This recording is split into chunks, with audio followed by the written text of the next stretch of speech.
is large-scale ground combat, a different kind of war.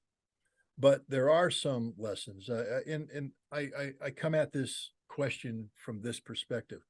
There are Russian officers who have been involved in this in the conflict from the get-go, in the conflict in Ukraine. They were involved in Mariupol, which was urban warfare. And they have taken a look at the Israeli tactics, and they've said, you guys would get slaughtered if you fought the Ukrainians. The Israeli Defense Force would be slaughtered. They'd lose everybody because their tactics are just stupid in terms of large-scale ground combat. But the Israelis aren't fighting a conventional military force. They're fighting an unconventional military force. But, you know, their tactics are stupid, not because they're the wrong tactics, they are, but because they're being executed by a military not trained properly to execute them. The IDF is very sloppy, very sloppy. The concept of security is non-existent. Hamas is able to pop up, destroy tanks, kill Israeli soldiers. Armor is going forward unsupported by infantry because the infantry is scared. The Israelis are not a very good military. They're competent to a degree against an enemy like Hamas. But if they fight Hezbollah, and again, the expansion of this conflict that draws in Hezbollah will outclass them every way. Hezbollah has been preparing for this war. Israel's not ready for this war. Their troops are not motivated. There will be slaughtered if they go to war against Hezbollah. The only thing Israel has is an air force. Let's put it this way. If you took the Israeli air force out of the equation in Gaza, Hamas would kill every single Israeli soldier there. That's the truth, because the Israelis just aren't that good. Is the Netanyahu administration looking for capturing Gaza in totality? The humanitarian pause was a defeat for Netanyahu. Remember, the Netanyahu government said there will be no ceasefire, and they aren't going to trade, exchange prisoners for hostages, that they're there to defeat Hamas, defeat them politically, militarily, and they were unable to do that. And the implementation of the Dahiyat doctrine, this collective punishment, and you combine that with, again, we have to deal with another reality here. What Israel knew about Hamas in Gaza is no longer at play. Hamas, when they attacked on October 7th, captured the computer servers containing the Israeli intelligence about their assets inside Gaza. So Israel went blind in terms of human resources. They attacked the Unit A200 signals intelligence platforms. Israel went blind in terms of intercepting communications. So what Israel thought they knew about Gaza changed overnight. When they went in on October 7th, 8th, 9th, and thereafter, they're going in blind. They have to start all over. And how does Israel do this? Through an over-reliance of artificial intelligence. They have a targeting algorithm that they've developed where they've linked each house in Gaza to a specific outcome for Hamas. It doesn't mean that they're going to achieve it, but if you hit this house, this is what it does to Hamas. And they also know that this is how many civilian casualties will be accrued. So there is no, this is collateral damage. We had no idea so many people would die. This is deliberate murder based on target. It's called the gospel. I think the Jewish term is hasbara or something of that nature. That's in play today. This is mass murder, genocide by the Israeli government against the Palestinian people. And it failed. And so it failed on a number of fronts. It failed in regards to Hamas, but because it failed so egregiously, the Netanyahu government was under pressure from a domestic audience saying, hey, you're not succeeding. We need our relatives freed. We need the hostages released. The entire world reacted to this collective punishment, this indiscriminate bombing with horror, millions of people in the streets. The United States State Department filed a memorandum, internal memorandum, a dissent memorandum saying the policies of the Biden administration are destroying the credibility and viability of America abroad. And so we started putting pressure. So Netanyahu had to agree to a ceasefire. He didn't want to. This was a political disaster for him. And so he was looking for any excuse to get out of the ceasefire. He found it. They're now back at war. He can't afford to have a second ceasefire. That would be the end of him politically. But he's failing militarily. As we speak, the Netanyahu government is being, the IDF, I mean, is being defeated in certain areas of Gaza. They've had to retreat from certain areas in Gaza because of the casualties they've taken. This is hugely demoralizing for their military. So Netanyahu is in his government are in a very dire straits in terms of their domestic political reality. There's nothing they can do to change the fact that Netanyahu's political days are over. He is the problem, not the solution. He will be removed from power, either from pressure from the United States or pressure from domestic or both. But we need to stop talking about what Israel wants right now. Israel doesn't want anything. Netanyahu wants everything. He needs to be removed and a new, more legitimate Israeli government in place that speaks on behalf of the majority of the Israeli population, then can speak about what they want. They may not change their policies. Who knows? But I think, real politic will set in, and the Israelis are going to have to make adjustments. Economically, they cannot sustain this fight indefinitely. With hundreds of thousands of reservists mobilized who are no longer participating in the economy, with tens of thousands of Israeli citizens displaced from not only around Gaza, but in the north, forced to be resettled, no jobs. They're living off of the support provided by the Israeli government. The economy is faltering. Hundreds of thousands of Israeli Jews are fleeing Israel for more stable locations. This is a strategic defeat, a disaster for Israel, that if they can't find the way to defeat Hamas, and I don't believe they can, you can't defeat an ideal, especially one that resonates so strongly amongst not only the Palestinian people, but the entire world. It can't be defeated by Israel.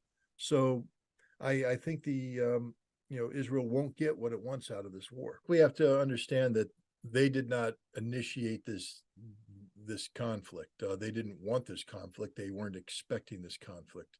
The Netanyahu government on October 6th had a policy that was predicated on the normalization of relations with Saudi Arabia, the initiation of this new economic-based conception that was described by Joe Biden and Benjamin Netanyahu. Biden announced it during the G20 meeting in India, talked about the India-Middle East Economic Corridor. Benjamin Netanyahu bragged about it during his presentation to the General Assembly in the United Nations. This was the direction that Israel was going. Israel was also, under the Netanyahu government, making sure that there would never be a two-state solution, never be a Palestinian state. They were in the process of expanding operations to create new settlements in the West. And they thought that they had bought off Hamas and the Palestinians in the Gaza by increasing the number of work permits, that this perception of new economic viability on the part of the Gazan Palestinians linked to a relationship with Israel, an ongoing economic relationship, would preclude any precipitous actions by Hamas. So when October 7th came around, the Netanyahu government is faced with a whole new reality. And now they're adjusting to it. And this reality is 100% security, politically motivated. It's couched as a security reaction, but it's political. Benjamin Netanyahu was a politician already fighting for his political life prior to October 7th because of what he had done in terms of rewriting Israeli basic law regarding control of the judiciary. It was supposed to be an independent branch of government, and instead, under the new law, it would be subordinated to a politicized Israeli parliament, the Knesset. And the purpose of this wasn't to improve Israeli jurisprudence, but rather to prevent the prosecution of Benjamin Netanyahu on corruption charges. So, hundreds of thousands of Israelis were already in the streets protesting against this man. The Israeli president had said that the situation was so dire that Israel could be looking at an actual civil war. And then comes October 7th.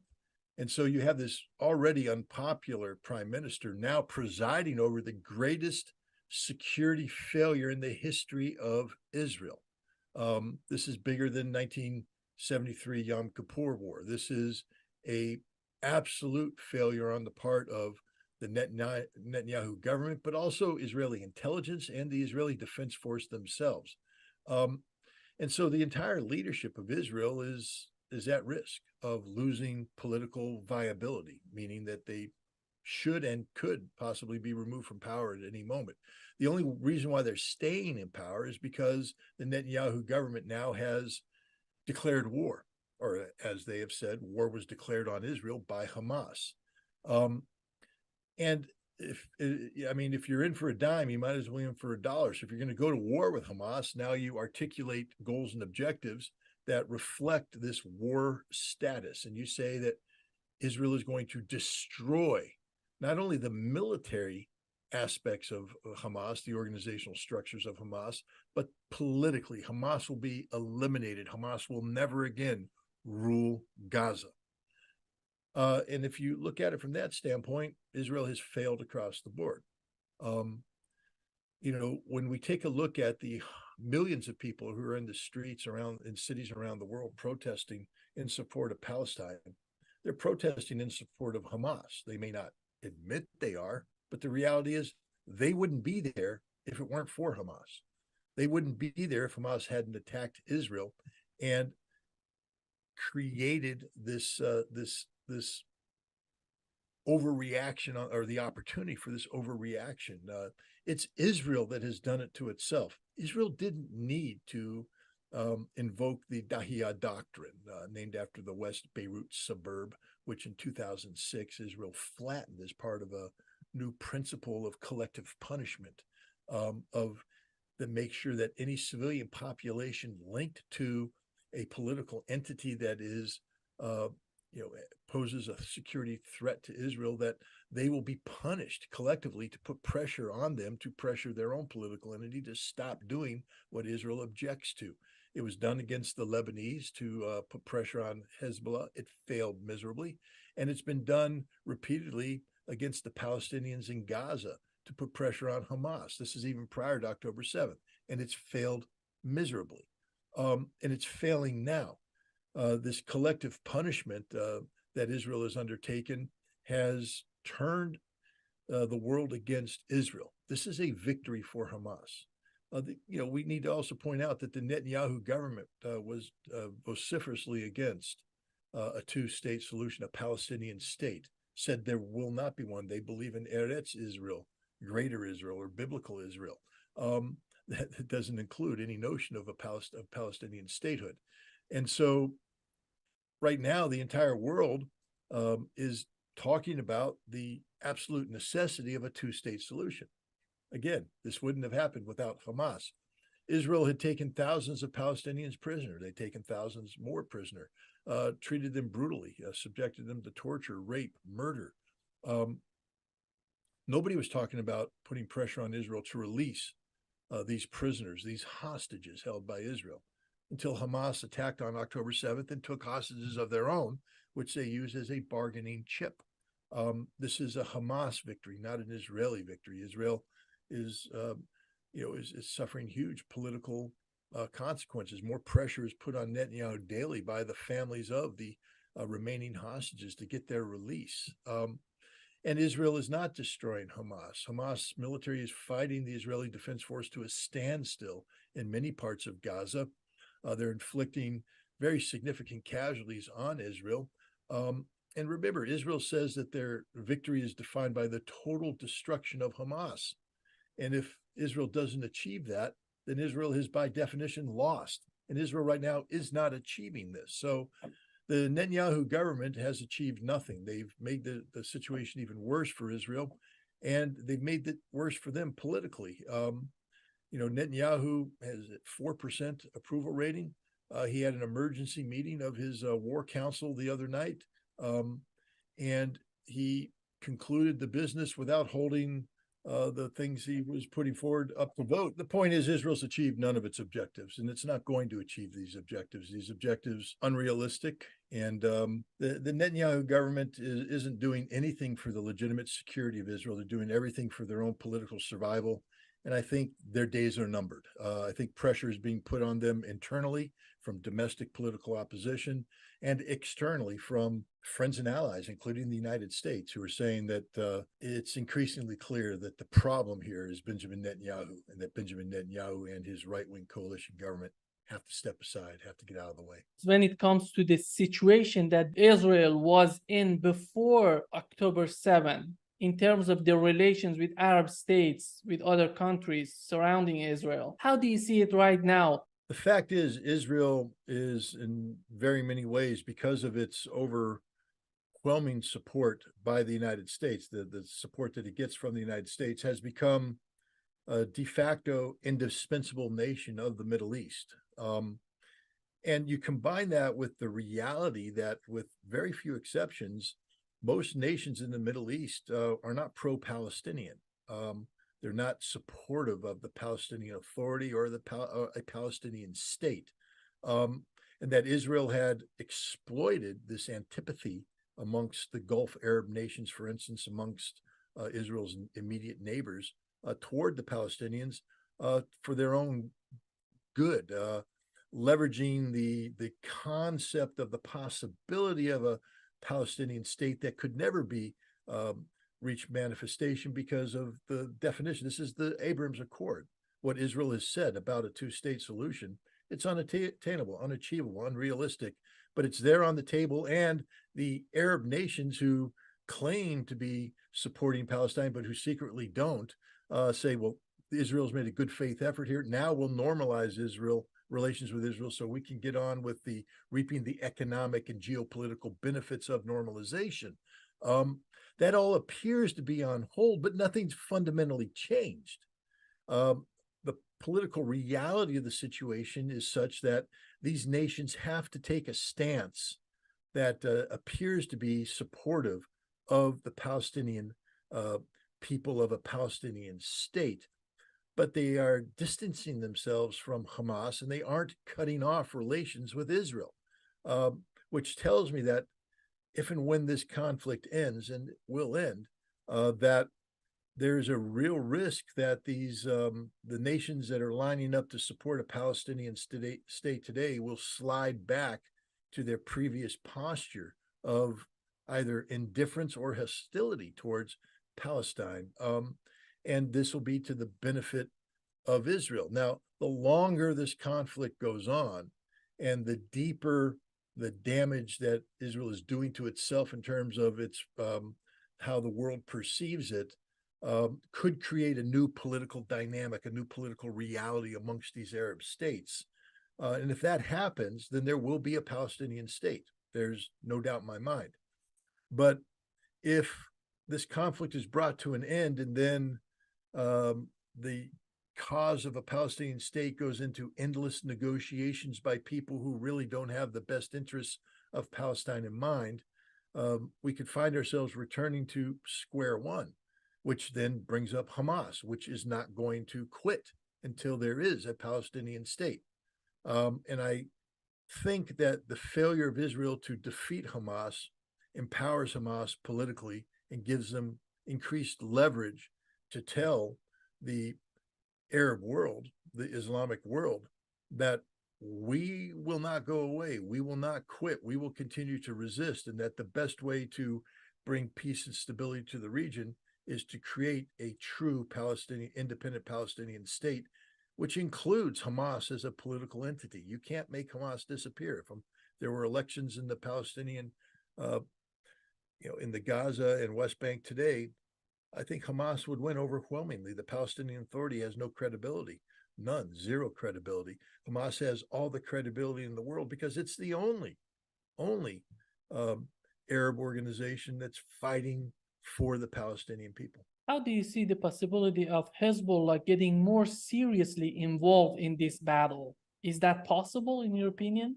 Oh, of course it's possible. It's even likely, given what Hezbollah has done, is it has maintained a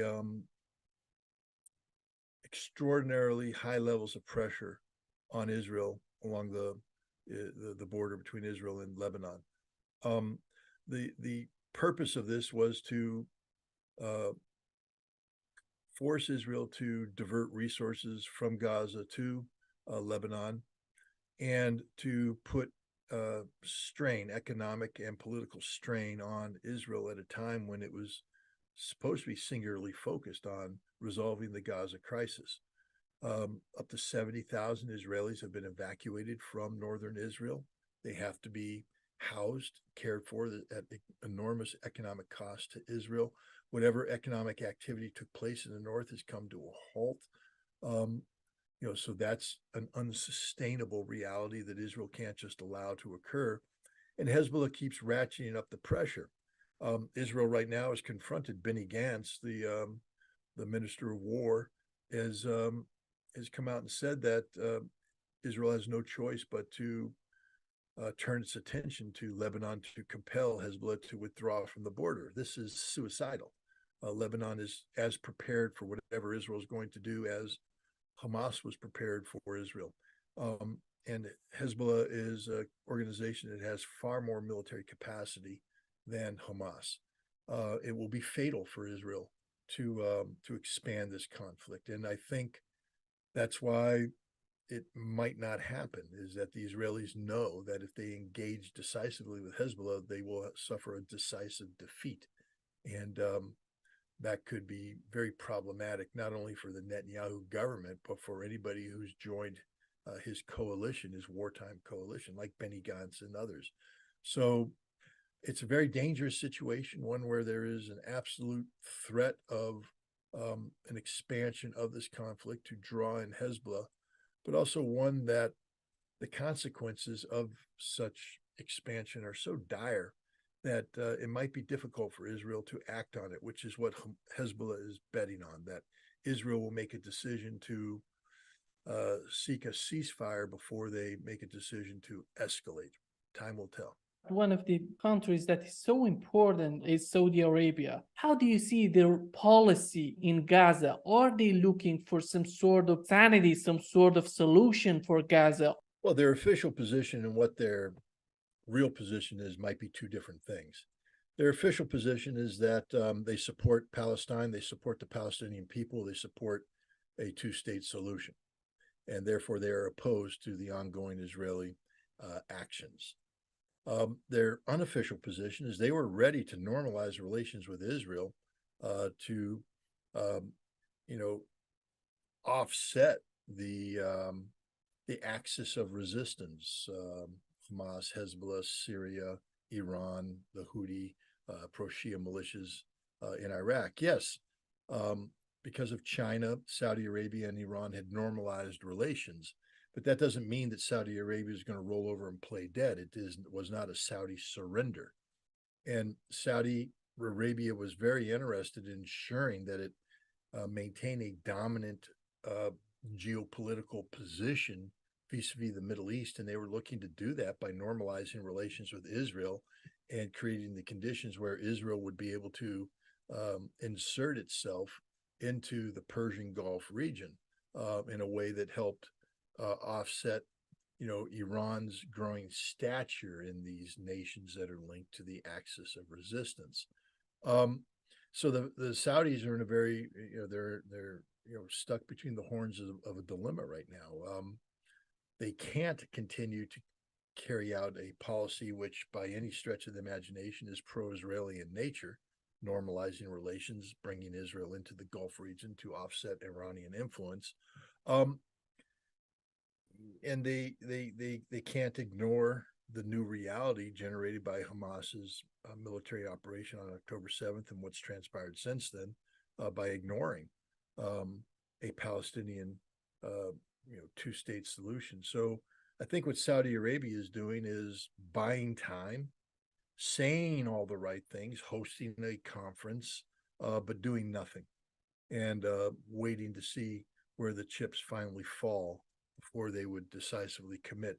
Remember, Saudi Arabia's number one purpose for doing anything is to benefit Saudi Arabia. So they're not going to be looking for something that brings about, in and of its own right, regional peace and security. They're going to be looking for something that benefits Saudi Arabia. It may be something that benefits regional peace and security, but it may be something different. Saudi Arabia has a vision. I think they call it Vision 2030, about a new Saudi Arabia, new economic realities, new social political realities, and that's the direction that MBS is taking Saudi Arabia, and they cannot support anything that threatens that vision, because that vision is about a redefining of Saudi Arabia. It's what its economy looks like, what its geopolitical posture looks like, and that's going to require a lot of money to make happen, and that money won't be there if Saudi Arabia does anything that causes a disruption to its oil-based economy, or fundamentally changes the balance of power in the Middle East, so that Saudi Arabia is compelled to take an action one way or the other. So this is a very, very dangerous situation, and one can always hope that the Saudis find a way to navigate their way through these troubled waters.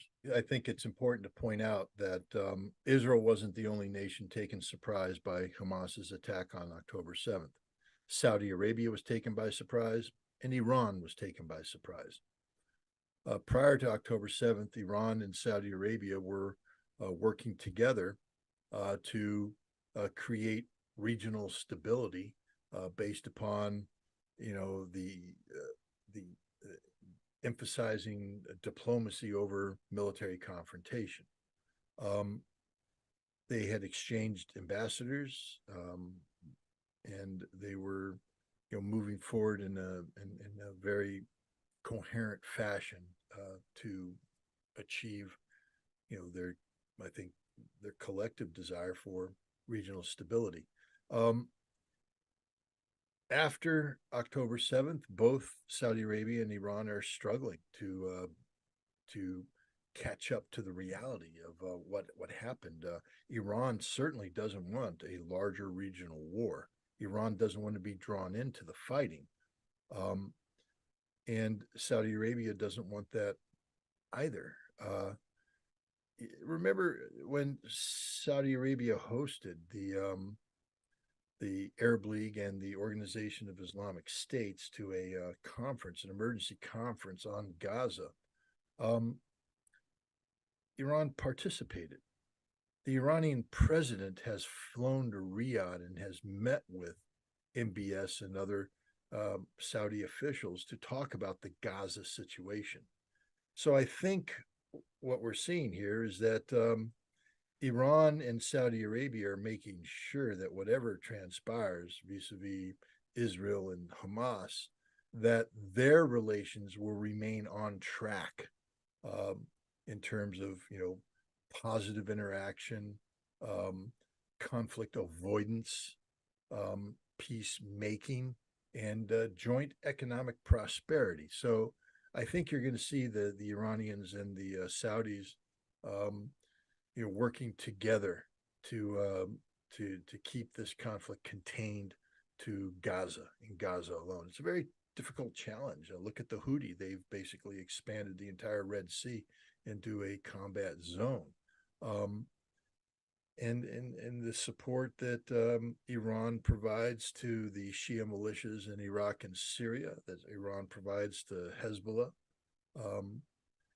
This is real, but I don't think neither Iran nor Saudi Arabia are going to lose strategic focus, and the strategic focus right now is determined more by the peacemaking of China in bringing about a rapprochement between these two countries than how Iran and Saudi Arabia are reacting to what Israel's doing in Gaza.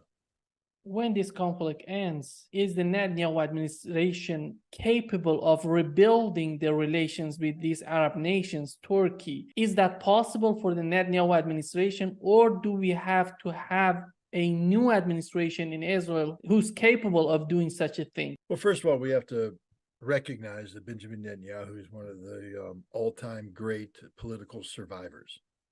And people in Israel have been trying to get him out of office for some time now, and yet he somehow manages to land on his feet.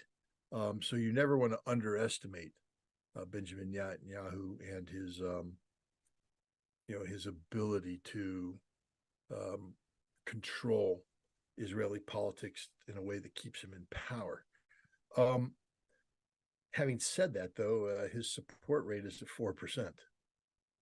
That's not sustainable. That's not viable. So I believe that there will be a change of government in Israel. I believe it'll be sooner rather than later, given the enormous consequences, negative consequences that have accrued since the Hamas attack on October 7th. Netanyahu is the problem. He's the man who is asleep at the wheel, and you can't trust him to do the right thing for Israel, because what he's trying to do is the right thing for keeping Netanyahu in power, and those two goals and objectives may not coincide. So I don't think that we're going to see a situation where this conflict ends and then Netanyahu steps aside. I think we're going to see a situation where Netanyahu is compelled to step aside, and then this conflict ends, and then we find out if the world is capable of negotiating in good faith about the future demarcation between Arabs and Israelis. Well, I mean, first of all, we have to take a look at the conduct of this conflict so far. We start on October 7th, and we see Hamas executing one of the most professional military operations imaginable. I'm not condoning the deaths of civilians. That's always, a tragic situation. But let's be honest, there's sufficient eyewitness account coming from Israeli sources that indicate that a significant number, perhaps even the majority of the Israeli civilians killed on October 7th were killed by Israelis in a crossfire, the aggressive tactics used by the Israeli Defense Force, etc. Indeed, many of the people who participated in the outdoor concert, and over 260 of them were killed. It appears that a significant number of them may have been killed by Israeli gunfire, not Hamas gunfire. So, but you see the Israeli government tried to denigrate what Hamas did by saying it was a terrorist action, etc. No, it was a well-planned, well-executed military assault on Israel. And if Hamas is going to plan something to that level, and it, some people say, and I believe it took at least a year, maybe more, to plan this operation. You don't plan to begin something and not have an idea on how you want it to end. There was a reason Hamas started this fight. And I think the reason is clear, that they needed to break the paradigm of the Abraham Accord, the agreement that was signed during the Trump administration that normalized relations, or sought to normalize relations, between Israel and the Arab world at the expense of Palestinian statehood. The conditions that were created within the Abraham Accord about Palestinian statehood meant that there was never going to be a Palestinian state. And as Israel was moving toward reconciliation with Saudi Arabia, I think Hamas recognized that if that happened, there would never be a Palestinian state, ever, that Israel wins. So what needed to be done was to initiate a military operation on the scope and scale of which it changed the entire paradigm in the Middle East. And this is what happened. But it's not just about the embarrassment that they inflicted on Israel on October 7th. It's what they want to happen next. Let's be clear. the Israeli crimes against Gaza were predictable, meaning we know what Israel's policy is regarding collective punishment. They've actually put it in writing, the Dahiwa policy, mowing the grass. Since 2006, it's been officially stated as the policy of the Israeli Defense Force. So everybody knew what Israel was going to do. You just needed to create the conditions that had Israel doing what it wanted to do on a massive scale. And so the Hamas attack was designed to humiliate Israel, and then compel Israel to do something big, not something small, not something medium, something big. And Israel has done that. And what they're doing right now is the indiscriminate bombing of Gaza, collective punishment of the Palestinian people. And the reason Hamas wanted this to happen, I'm being a little cynical here, but it had to happen. Just like in order for Martin Luther King to succeed in the civil rights movement in the South, he needed to be beaten by white police officers. He needed to be arrested. Atrocities needed to occur to shock the American public into saying something's wrong here. And so what Hamas did is humiliate Israel, and then Israel did what Hamas knew they were going to do: respond massively, collectively punishing the Palestinian people. And what is occurring here is Israel's losing the public relations war, which is what Hamas wanted.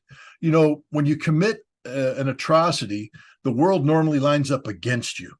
But what's happening right now is that the biggest atrocity being committed is by Israel against the Palestinian people. And this was by design. Hamas also is challenging Israel to come and get them. And Hamas is prepared for this aspect of the fight. They have gone deep underground in a tunnel network that is fully equipped to survive for a lengthy period of time. And the tunnels are constructed in a manner which enhances the defensive qualities of Gaza, whether it's been bombed or not. Israel's bombing is not impacting Hamas at all. Yeah, one tunnel might collapse and kill 20 guys here. Another tunnel might be damaged here. But by and large, Hamas, the military capability of Hamas, is intact. The only people suffering from the bombing are the Palestinian people. And again, this was by design. The more Israel bombs the innocent population of Gaza, the more damage is done to the reputation of Israel. It seems to me that they don't have any long-term strategy on their part. Why these attacks? Israel or Hamas? Israel. Israel's only strategy is to survive. That's the case. If they want to survive, they have to survive with all these Arab nations that's surrounding Israel. Because it seems that by these attackings, they are getting worse politically with these Arab nations, with Turkey, with other nations. It doesn't seem that they have a long-term strategy for surviving in that region. Well, actually, they had a brilliant strategy for surviving in that region.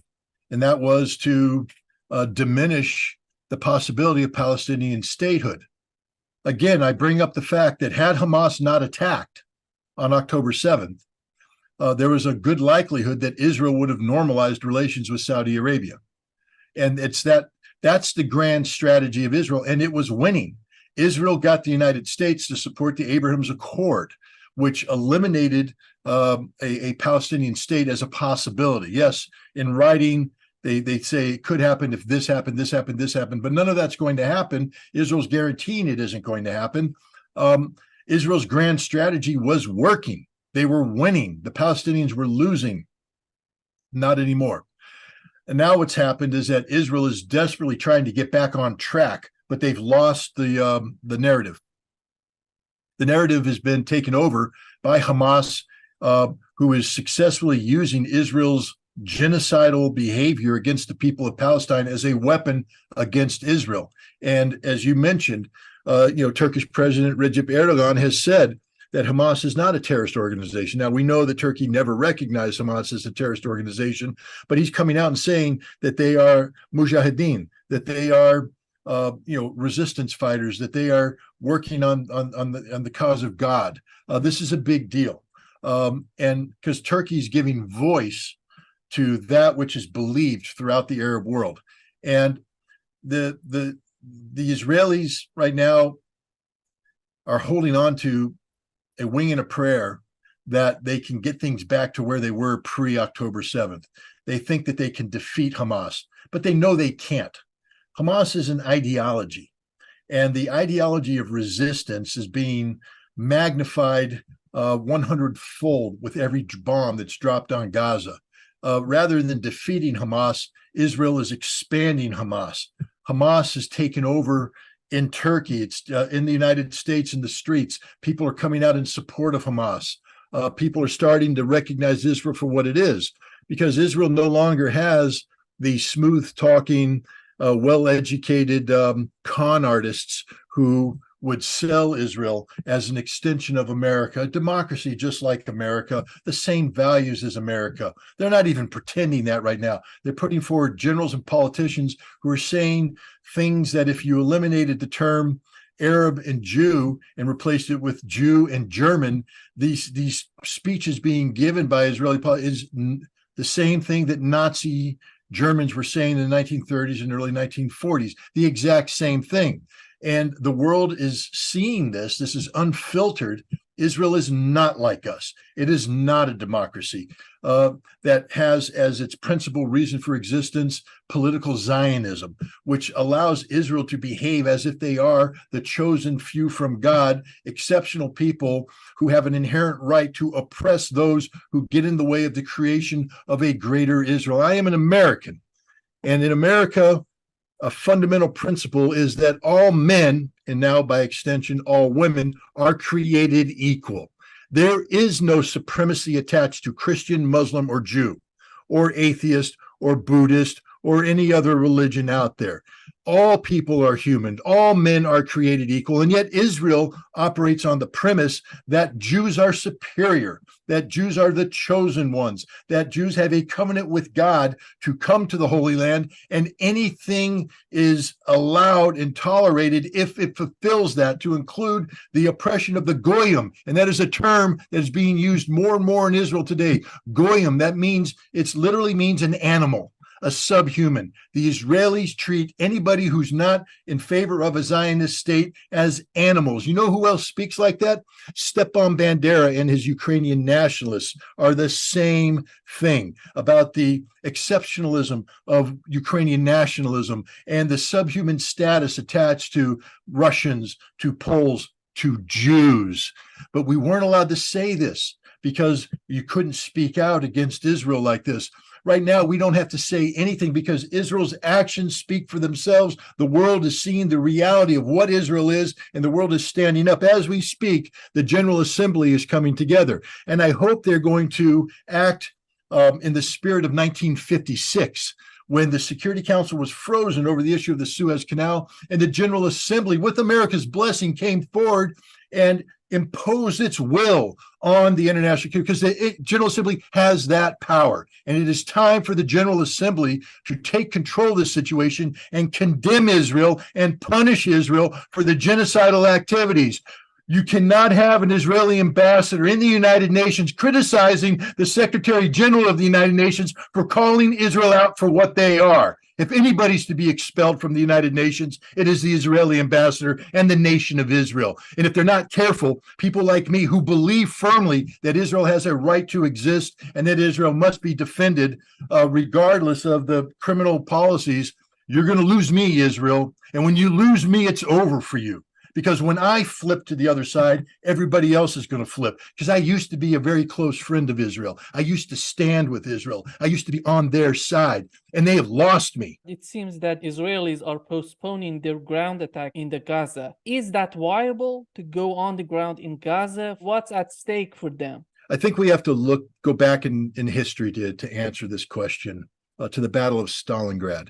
Around October of 1942, before the Soviets had begun the operation to encircle Stalingrad, the Germans, the Sixth Army, was still pushing to try and get to capture all of the west bank of the Volga River. There was an area in Stalingrad, I think it was called the Barricades Factory, and it had been bombed into oblivion, into rubble. And the surviving Soviets had dug into that factory and were waiting. The Germans brought in specially trained units sapper units and combat engineer units that had the tactics, the equipment, the experience to carry this out. And these sappers were put in, we're talking thousands of them, were sent in, and they were slaughtered immediately, slaughtered, because it's the most dangerous kind of fight in the world. And the Germans who were being slaughtered were the most highly trained specialists in urban warfare that Germany had. Now we fast forward to Gaza, that's been bombed into oblivion. Again, let's understand that Hamas knows what they want to happen. Hamas has has prepared the battlefield. The battlefield is exactly what Hamas wants it to be. They have trained for this. They are ready for this. Israel, on the other hand, has mobilized 300,000 reservists who are not trained for this, who are not motivated for this. These are people who were pulled out of their soft civilian life and have been called in to engage in the deadliest form of combat known to man. Now, when you do urban warfare, especially in the modern environment, you have to wear full combat equipment. That we're talking 50, 60, 70 pounds, depending on what you're doing. If you've been a civilian and you've been sitting in an office eating donuts, drinking coffee, partying at night, all that, and now you're taken out of that life and you're told, here, put on this combat kit and you're going in, you're going to die. Because what's going to happen is you're going to run 100 meters, you're going to have a heart attack and die. And if you don't have a heart attack and die, you're going to be hyperventilating. You're going to forget your tactical common sense. And the Hamas fighter who has been training for this is going to pop up, pop 3 rounds in your head, pop down, disappear, and you're dead. Probably your other friends are dead too, because you're fat, no good, useless soldiers. That's the reality of the Israeli army today. They have a handful of units that have some capabilities, but they're not that great to begin with. The Israeli army just isn't that good. That's one of the things that happened on October 7th, is that Hamas proved that the Israeli army just isn't that good. They also proved that Israeli intelligence isn't that good. Now, to go to war in an urban environment, you need at least 2 things. You need a very good army. Israel doesn't have one. And you need really good intelligence about where the enemy is. They obviously don't know a damn thing about Hamas. If they did, this wouldn't have happened. They know nothing. They are literally blind. So they are not going to carry out an assault on Gaza, because they cannot carry out an assault on Gaza. They will be slaughtered if they carry out an assault on Gaza. And this is what the United States has stepped in and said, don't do it. And there's another reason why, because even if political figures, and remember, the politicians today that are sounding so brave and so fierce, they're the ones that created October 7th. It was their incompetence that created October 7th.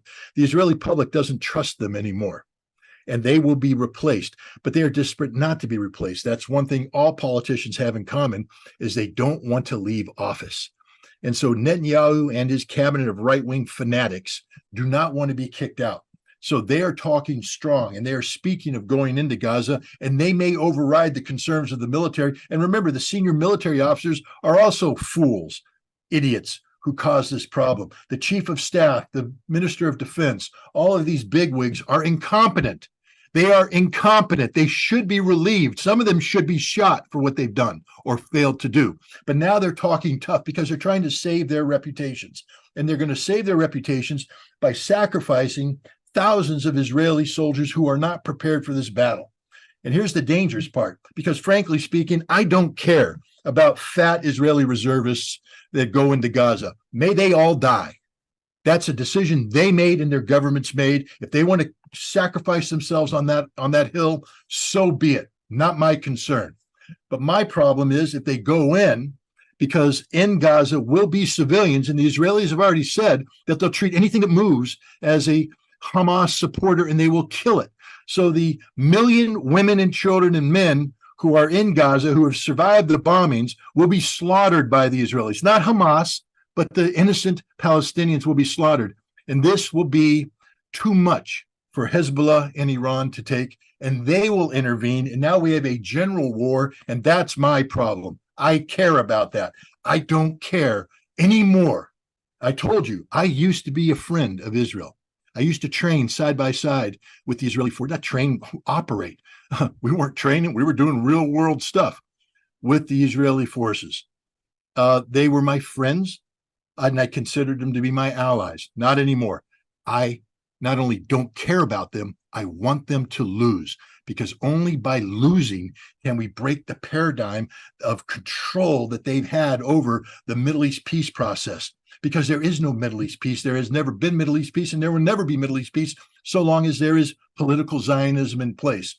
Political Zionism must be defeated. It must be defeated politically, and it must be defeated militarily. And so I pray for Israel's defeat, not the strategic defeat where everybody's killed. No, but I want Israel to recognize that they are not supermen. They are not exceptional. They are humans just like everybody else, that they bleed just like everybody else. There is no such thing as Israeli exceptionalism. I know they consider themselves to be God's chosen, but they're not. They're not. They're just like you and I. In fact, they're worse because they believe in their supremacy, but they don't have the ability to act on that. So I pray for Israel's defeat on the battlefield, because we need them to be defeated so that we can change the dynamic that existed under the Abraham Accord, where Israel was ready to normalize relations with the Arab world and the Palestinian people were forgotten. Now the Palestinian people aren't forgotten. They're there.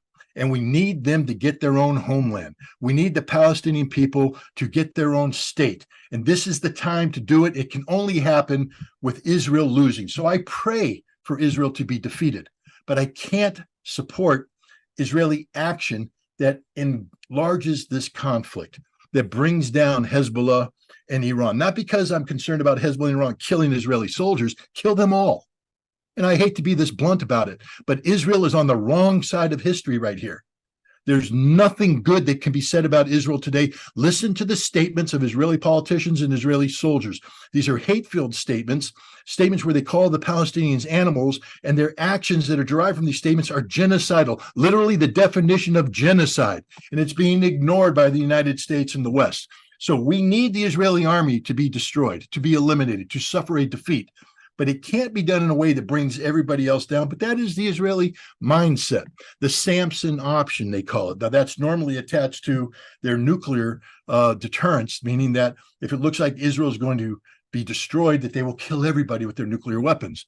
But it's also just a mindset that says, if we can't live the way we want to live, we will bring everybody down with us, which tells you right off the bat that Israel is the greatest threat to peace and security in the world today. Israel, as it's currently manifested, the political Zionism of Israel is the single greatest threat to international peace and security, and it must be defeated. But that defeat has to be modulated, so to speak, by a desire for something after this fighting. This means that Israel must be allowed to exist. There must be a homeland for Jewish people in the homeland, in the Holy Land, where they can live in peace and security with their neighbors.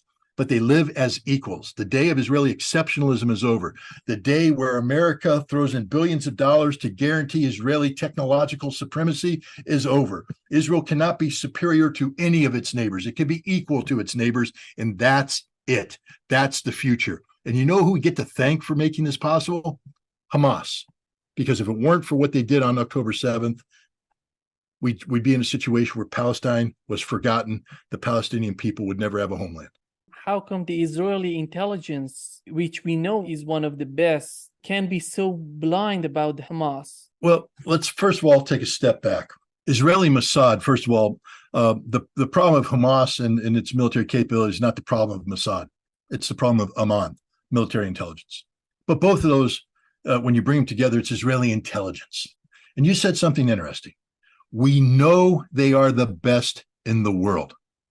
They aren't the best in the world.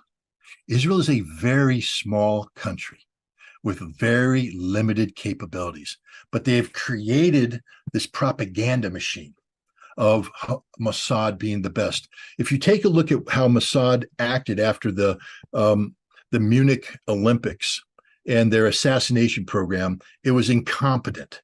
It was brutal. It wasn't smooth at all. Mossad tried to assassinate a Hamas leader in Amman, Jordan, by spraying a poison in his face, and they got caught. Two of them got arrested by the Jordanians, by the bodyguard, the guy who ran him down and put him on the ground. The other guys ran to the Israeli embassy and were cowering in fear. exposed. They're not good. They killed the wrong guy in Norway. They're not good. They're not good. We just have allowed them to create the perception that they are good. And the problem with that perception, again, I use a sports analogy. If we take two teams of equally qualified people, and the other team is convinced that this team is the best in the world, we're playing Mossad. Oh God, they're so good. They already lost when they go on the field, because Mossad has convinced them that they're better. But if you just view Mossad as the incompetent pieces of manure that they are, intelligence is a tough business. And you know who fails in the intelligence business? Cocky people. People who think they know it all, people who think they are superior, people who take shortcuts, and everything about Israel is a shortcut because it's not done through hard work. It's done by saying, I'm a Jew, I'm Israeli, help me, cheat, do this, that, and the other thing. And what happens when you go up against an entity like Hamas, Hamas doesn't view the Israelis as superior, because Hamas has successfully operated against the Israelis. They know the Israelis when they're at their best, and they know them at their worst. And Hamas built a plan that dealt with the reality of Israel. And the reality of Israel is they're not very good. October 7th proved it in spades. Their intelligence service just isn't that good because the Jews are not a supreme race. They are not imbued with some sort of special Jewish power. They don't wake up in the morning, drink Jewish coffee, and become supermen. They're humans just like us, the same as us.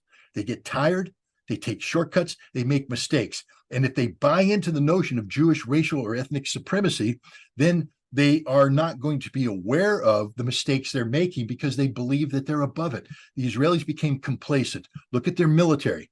You know, the first thing I learned in the Marine Corps is that in order to win, you have to be willing to wade in and kill people, physically kill them, terminate them. We practice with the bayonet. Nobody else practices with the bayonet anymore. We do. Why? Because it's about killing. It's about plunging steel into a body, twisting it, pulling it out, butt stroking, and going on. The physical act of terminating a life. The Israelis don't do that. Why? Because as I'm plunging a bayonet, the other person could be plunging a bayonet too. And I could take one in the chest. I could die. I have to be prepared for that reality. Israelis do not want to die. They are casualty averse. When they lose an Israeli soldier, that is a strategic defeat for the nation. They mourn. So they have built a way of war that avoids closing with and destroying the enemy through firepower maneuver. They have allowed technology to take over. They have allowed an over-reliance on aircraft, on missiles, on standoff weapons. The entire wall around Gaza, it was a wall designed to keep Hamas in, to prevent them from coming through tunnels. The wall was built to detect tunnels coming under. That's the Israeli mindset. Remote control cannons operated from a control booth where some 18 to 19-year-old girl sat there and drank tea and ate a donut and manipulated a computer, playing a computer game, because that's what it was to her. An image on a screen, a cursor, and shooting rounds. Bam, bam, bam, bam, bam. But what happened? Boom. When the drone took it out. Now what are you going to do, honey? Now what are you going to do? Because you can't see anything. So you're sitting there, sipping your coffee, eating your donut. Hamas is closing in. They're taking out your sensors because they've planned it. They're not lazy. They know what they need to do. They come in, they knock on the door, take it down, and now you're dead because you didn't prepare for it. You're not standing up. You haven't fixed bayonets. You're not charging the door.